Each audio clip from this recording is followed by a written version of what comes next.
সমাজসেৱিকা দময়ন্তী পানীলৈ অমলপ্ৰভা সৰ্বোদয় বঁটা মধ্যপ্ৰদেশৰ ছত্তৰপুৰৰ গান্ধী আশ্ৰমৰ সঞ্চালিকা সমাজসেৱিকা দময়ন্তী পানীলৈ তেওঁ সমাজলৈ আগবঢ়োৱা অনবদ্য অৱদানৰ বাবে চলিত 2024 বৰ্ষৰ অমলপ্ৰভা সৰ্বোদয় বঁটাৰ বাবে নিৰ্বাচিত কৰা হৈছে।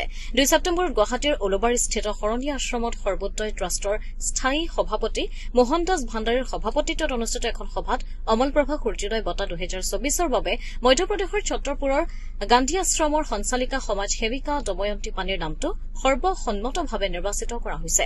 ট্ৰাষ্টৰ সচিব অসম চৰকাৰৰ লোক নিৰ্মাণ বিভাগৰ অৱসৰপ্ৰাপ্ত মুখ্য অভিযন্তা নয়ন ভাণ্ডাৰী শৰ্মাই জানিবলৈ দিয়া মতে এই বঁটা অহা 12 নৱেম্বৰত শৰণীয়া আশ্ৰমত মুক্তিযোদ্ধা তথা বিশিষ্ট সমাজকৰ্মী প্ৰয়াত অমলপ্ৰভা দাসৰ 113 সংখ্যক জন্ম জয়ন্তী উপলক্ষে অনুষ্ঠিত হবলগীয়া এক অনুষ্ঠানত তেওঁক এই বঁটা প্ৰদান কৰা হ'ব।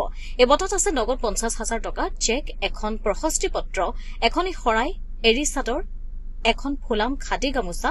তদুপৰি অনুষ্ঠানতে 6 গৰাকী মেধাৱী পিতৃ মাতৃহীন ছাত্ৰ ছাত্ৰীক 6,000 টকাকৈ বছৰেকীয়া জলপানী প্ৰদান কৰা হ'ব।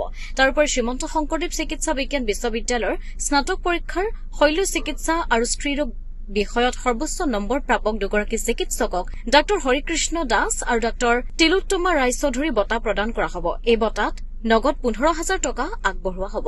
নিউজ ৰিপৰ্ট অমৃত নিউজ 24/7।